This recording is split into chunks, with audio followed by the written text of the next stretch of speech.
Hi mga Lods, welcome back sa ating channel mga Lods, okay? So sa mga bago pa lang dyan, napadpad sa ating channel ay huwag kalimutan mag-subscribe at pakihit na rin ng notification bell para lagi kayong updated sa mga bagong video na ating may upload, okay?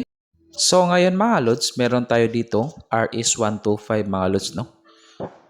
Road Sport sa Honda, okay? So dinala sa atin ng customer dito mga Lods kasi papalitan daw nito yung kanyang handle switch, no? Okay, left and right. So ngayon mga lods ay ang ipapalit natin dito mga lods ay yung Thai version 3 domino switch, okay? So ito na mga lods ipapakita ko sa inyo, okay? So meron na tong mga name tag mga lods na nilagay natin, okay? So ito na yung mukha ng ating Thai version 3 domino switch mga lods, okay? So marami ng switch mga lods, no? Itong domino switch natin, okay? So ito yung sa ating left side mga lods. So kung makikita nyo mga lods, ayan. So meron na tong mga name tag, okay? Para malaman natin kung anong function at saan ito i-connect, okay mga lods? At ngayon mga lods, tatanggalin muna natin tong kanyang old version ng kanyang handle switch, okay?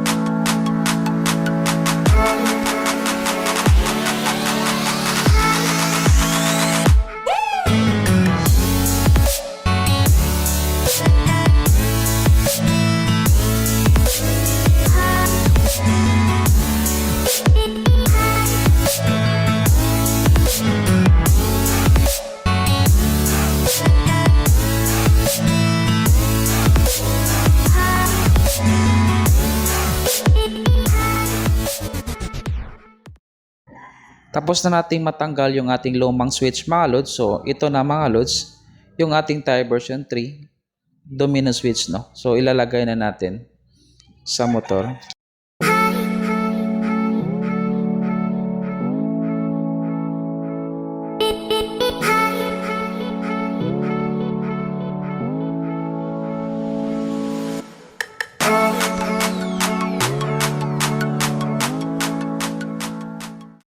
Ayan mga lods, tapos na nating maikabit yung ating Thai version 3 domino switch dito sa ating RS125, okay? So ngayon mga lods, proceed na tayo sa pagwa-wiring, okay? So tatapusin nyo itong video na to mga lods para malaman nyo mga lods kung ano ang function ng bawat wire nitong ating Thai version 3 domino switch, okay? Para ma-apply nyo ito sa inyong mga motor, no? Kapag kayo na ang magdi-DIY na magkakabit, okay? Dito tayo magsisimula sa kanyang starter switch mga lods, okay? Meron tayo dito makikitang yellow wire na may red strip at green wire. Ito yung wire ng starter button ng Honda RS125, okay? Puputulin natin to mga lods, itong papuntang lumang switch ng starter niya, okay? At ibabalik pa rin natin itong sakit ng kanyang motor. Tapos dito naman tayo sa right side ng ating domino switch mga lods kung saan nandito yung switch ng starter button ng Thai version 3 domino switch, okay? May makikita tayo ditong dalawang wire mga lods na nakasakit, itong solid black at blue na may lining na white, okay? Ikakat natin to mga lods, itong sakit hindi natin to magagamit kasi pareho silang male socket, okay? So hindi sila tukma mga lods, no? Okay? Ihinang natin to mga lods, itong black at blue na may lining na white dito sa ating yellow wire at green wire ng ating motor, okay? At ibabalik pa rin natin yung original na sakit ng ating motor, okay? Ito na mga lods, tapos na natin maikabit yung black wire at blue na may lining na white ng ating domino switch dito sa ating yellow wire na may red strip at green wire ng ating motor. Okay mga lods? Tapos na rin natin to malagyan ng syncrable tube at naibalik na rin natin yung kanyang original na socket. Okay? Dito muna tayo sa kabilang side ng ating domino switch mga lods. uunahin natin yung left and right ng signal light switch, okay? So, meron tayo dito makikitang brown solid wire ng ating domino switch. Ito yung left signal light ng ating domino switch, okay?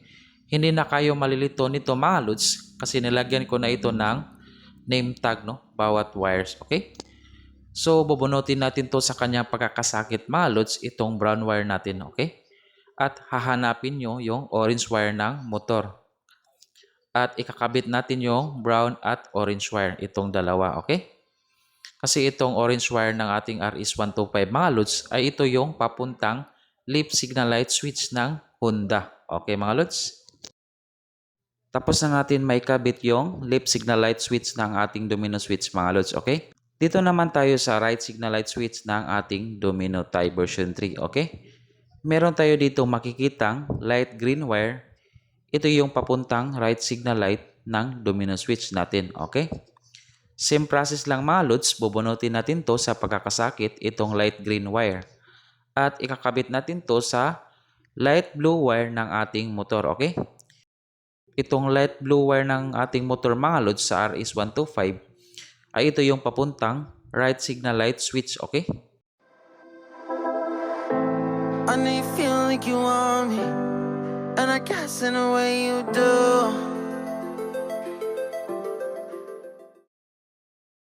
Dito naman tayo sa brown na may strip na black mga lods sa ating tie version 3 domino switch, okay?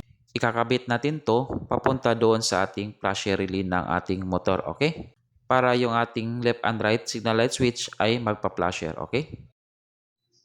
Hahanapin lang natin yung gray wire ng ating motor mga lods at ikakabit natin tong brown na may strip black at gray wire ng ating motor na papuntang flasher relay natin, okay? Paano ba natin malalaman mga lods na itong gray wire ay papuntang flasher relay ng motor, okay?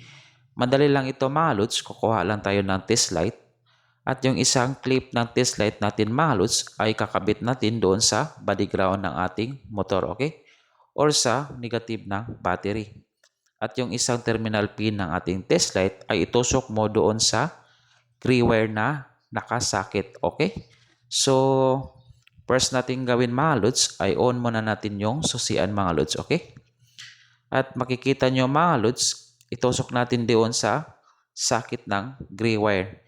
Kapag naka-on na yung susian natin mga lods, makikita nyo magble-blink yung ating test light, okay? So, ibig sabihin, yung gray wire ay papuntang sa flasher relay ng ating motor mga lods. So, ayan mga lods, nagbe-blink na yung test light natin, okay? So, ibig sabihin mga lods, ito yung papuntang flasher relay, itong gray wire. Okay mga lods, so dyan natin ikakabit yung ating wire sa ating domino switch na brown na may strip na black. Okay mga lods. I know you feel like you want me, and I guess in a way you do.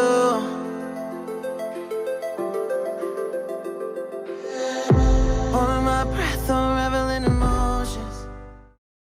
Ito na mga lods, tapos na nating may kabit yung ating brown na may strip black ng ating domino tie switch, okay? Papunta doon sa ating gray wire na papuntang flasher relay. Okay mga lods? Dito naman tayo sa horn switch mga lods ng ating tie switch, no? Itong light blue wire at solid black na nakasakit, okay? Same procedure lang ito mga lods. Tatanggalin natin to sa pagkakasakit at ihihinang natin to papunta doon sa ating black wire at green wire ng motor na papuntang busina. Okay mga lods?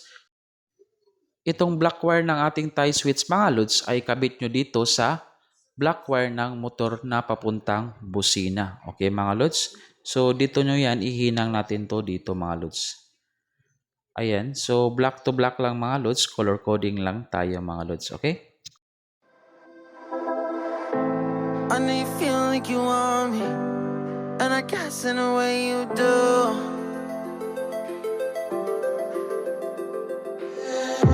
Holding my breath, unraveling emotions.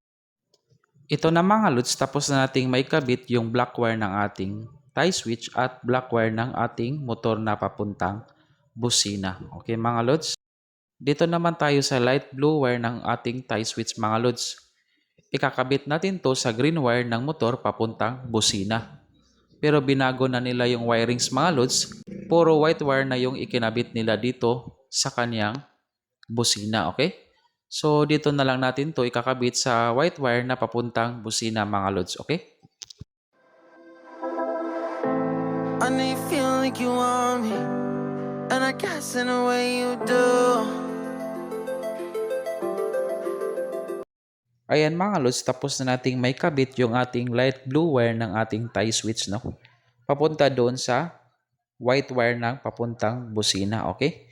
So itong white wire mga lods, kung hindi nila pinalitan, ay green wire ito mga lods, okay? So binago na kasi nila yung wirings, kaya naging white wire yung kanyang wire ng busina, okay mga lods? Dito naman tayo sa yellow wire ng ating tie switch mga lods, okay? Ito yung papuntang high beam. Ikakabit natin to sa solid blue wire ng ating motor mga lods, okay? Na direct na papunta sa ilaw ng headlight natin, okay? I know you feel like you want me, and I guess in a way you do.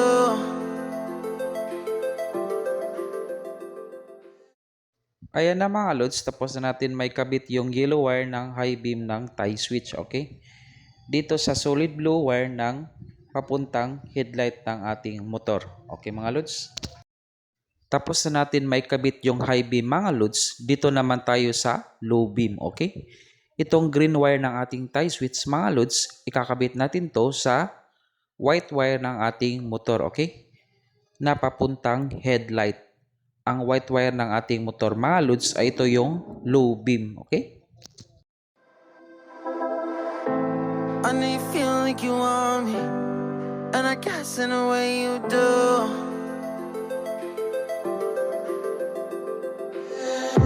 Holding my breath, unraveling emotions. I need some space to think this through. Call me all night long. Try to give you hints and a hard to. Ayan mga lods, tapos na natin may kabit yung green wire, low beam ng ating tie switch, okay? Papunta sa white wire ng low beam din ng ating motor, okay? Na papuntang headlight. Dito naman tayo mga lods sa source input ng ating headlight, okay? So may makikita tayong solid blue wire ng left domino tie switch natin mga lods. At dito naman tayo sa right side ng tie switch natin mga lods, meron din ditong solid blue wire, okay? Ang gagawin lang natin dito mga lods ay pagsamahin lang natin yung dalawang blue na yan mga lods, okay? At pagkatapos natin mapagsama itong dalawang blue na to mga lods, ay wala pa itong supply mga lods, okay? So, paano natin to masusupplyan mga lods para magkailaw yung high and low switch natin sa papuntang headlight? Maghahanap pa tayo ng isang solid wire mga lods, solid blue wire mga lods, at hahanapin natin yung light coil na galing harness, okay? Na color yellow. Itong color yellow mga lods, ito yung main supply ng headlight ng motor mga lods, okay? Dito natin ikakabit yung isa pang solid blue wire na galing right side ng domino tie switch natin. Itong blue wire na to mga lods, dito yan galing sa dalawang red na magkadugtong. Pinutol natin dyan at hiniwalay natin, tapos ikabit natin to sa yellow wire ng motor natin. Okay mga lods? Para magkasupply yung ating headlight mga lods ng high and low switch. Okay? I know you feel like you want me, and I guess in a way you do. Ayan mga lods, tapos na nating may kabit yung ating blue solid wire ng ating diversion switch papunta dito sa ating yellow wire na main supply ng ating headlight, okay? Dito naman tayo sa dalawang light blue wire mga lods. Tatanggalin rin natin tong dalawang wire na to sa kanyang pagkakasakit. At ang isang light blue wire ay kakabit natin to papuntang accessories wire ng ating motor, okay? Hahanapin nyo lang yung wire ng galing ignition switch mga lods. At itong socket na to mga lods ay galing tong ignition switch. Itong wire na to mga lods ay red na may strip na black. Ito yung accessories wire ng motor niya sa kanyang RS125. Okay mga lods? Sa ibang Honda model mga lods ay ang accessories wire nila ay solid black wire. Okay? So, paano natin malalaman mga lods na ito ba talaga yung accessories wire ng kanyang motor, okay? Kukuha lang tayo ng test light at ang isang test light clip ay ilalagay nyo sa body ground or sa negative ng battery, okay?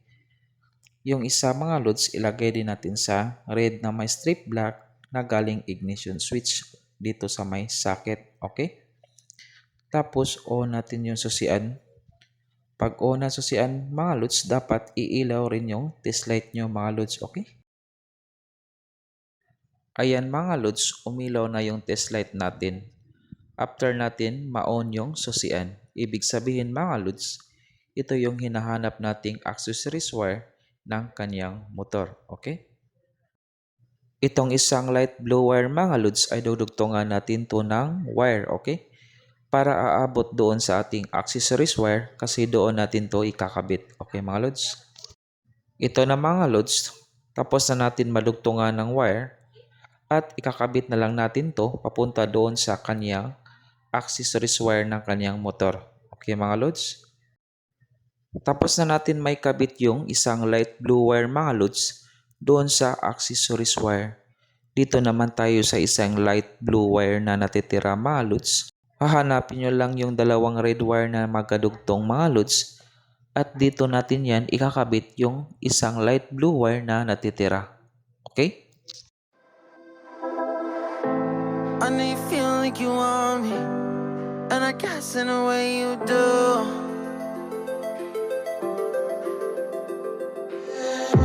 Holding my breath, unraveling emotions. I need some space to think this through. Call me all night long.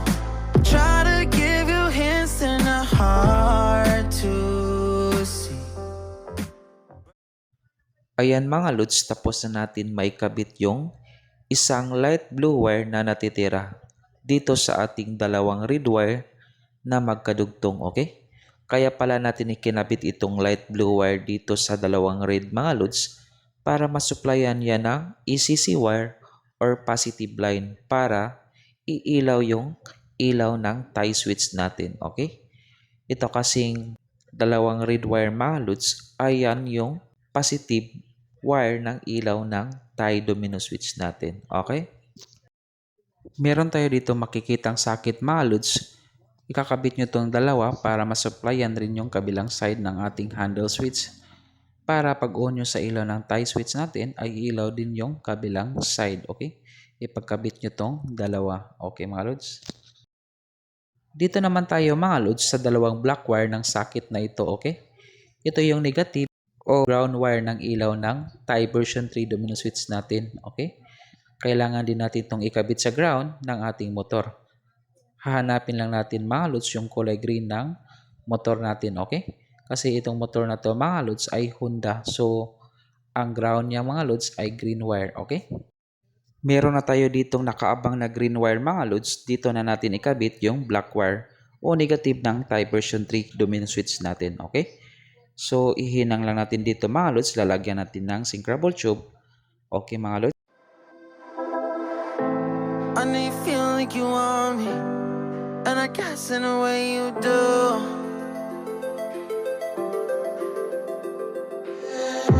Holding my breath, unraveling emotions. Ayan mga lods, tapos na natin may kabit yung positive at negative supply ng ilaw ng ating tie switch, okay? Pwede na natin tong papailawin yung ating tie switch mga lods. Testing natin mga lods, okay? On muna natin yung susian mga lods.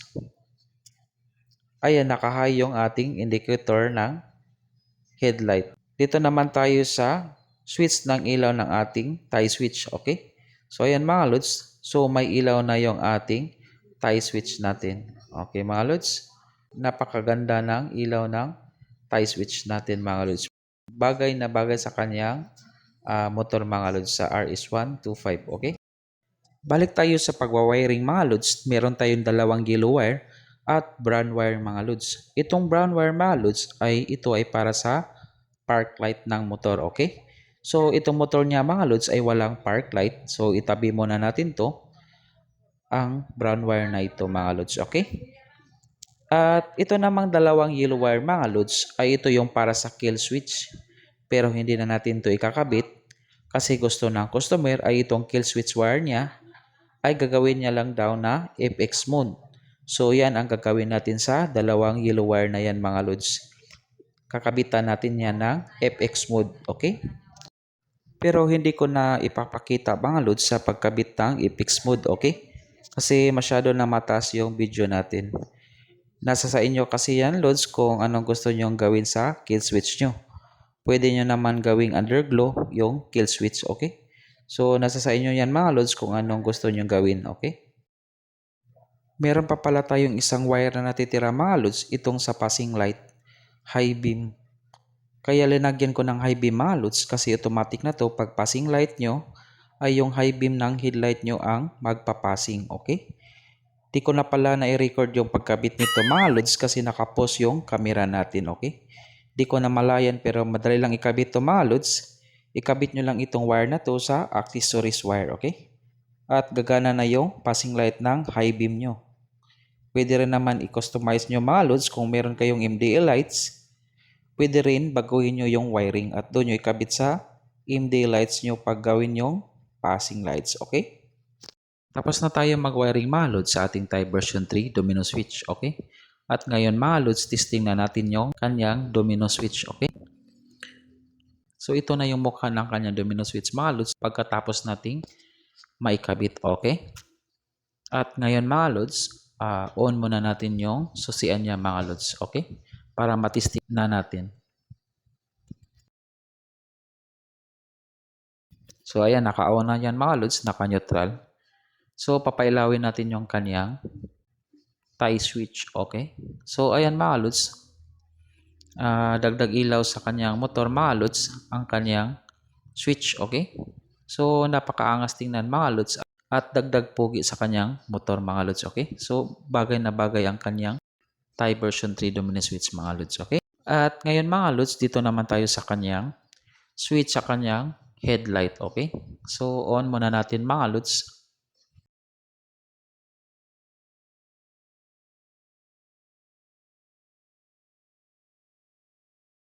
So, ayan, umilaw ng kanyang headlight. So, naka-high yun mga lods, okay? Low natin mga lods at saka high natin, okay? So, ayan mga lods, functional naman lahat yung kanyang switch. At ngayon mga lods, dito naman tayo sa kanyang kill switch. So, ginawa natin mga lods ay binago natin yan mga lods. Ginawa nating FX mode yung kanyang kill switch. So, ayan na mga lods, no? So, napakaliwanag ng kanyang ilaw mga lods sa kanyang FX mode, okay? So, makikita mo na yung daanan mga lods kahit hindi ka na gumamit ng headlight mo mga lods, okay? So, ayan mga lods, tapos na tayo dyan. So, dito naman tayo sa kabila mga lods sa hazard, okay? So, itong ginawa nating hazard mga lods sa kanyang motor ay automatic off ito mga lods kapag naka-signal light tayo sa kaliwat kanan, okay? So, ginawan ko to ng module mga lods pero hindi ko na pinakita sa video kasi masyado nang tataas yung video natin, okay? So, napakaliwanag ng kanyang signal light mga lods, okay? So, signal light natin mga lods, automatic mag-o-off yung kanyang hazard, okay? So, sa left side tayo mga lods, okay? So, ayan mga lods, nag-o-automatic off yung kanyang hazard, okay? So, dito naman tayo sa kabila mga lods, signal light natin sa kanan. Okay, ayan. So, tingnan natin mga lods, ayan, ganun rin mga lods. So, nag-automatic off siya kapag nagsisignal tayo mga lods, okay? So, kapag ibabalik natin yan mga lods sa kanyang pwesto, off natin, ayan.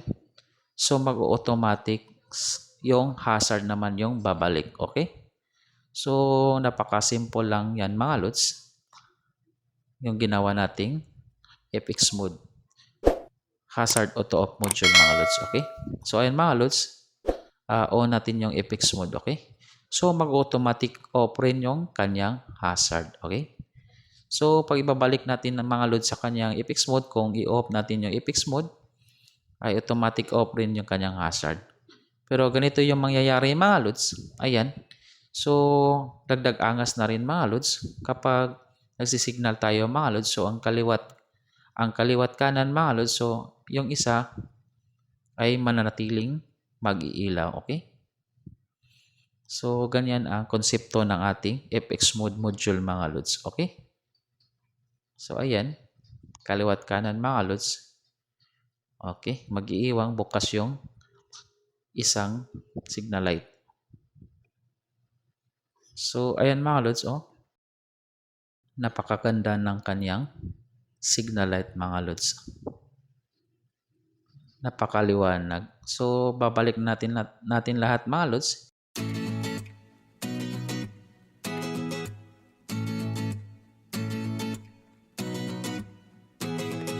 Meron pa pala tayong isa mga loads. So, dito naman tayo mga loads sa ating passing light. Ayan mga loads. Okay. So, automatic yan mga loads, naka-high beam. So, nakikita nyo mga loads na sasabay yung indicator light ng high beam kapag nagpa-passing light tayo. Kasi yung ating passing light ay connected sa high beam ng motor. Okay? So, ayan mga loads. So, pwede rin naman ninyong i-customize mga loads kung meron kayong MDA lights. Okay? So, ayan mga loads. Tapos na tayo sa ating pagwawiring sa ating Thai version 3 domino switch. Okay? Hanggang dito na lang tayo mga loads, at kung nakatulong sa iyo itong video natin, ay huwag kalimutan mag-like and share, okay? At pa-subscribe na rin sa ating channel. Pakihit na rin ng bell notification natin para lagi kayong updated sa mga bagong video na ating may upload, okay? Keep safe and God bless.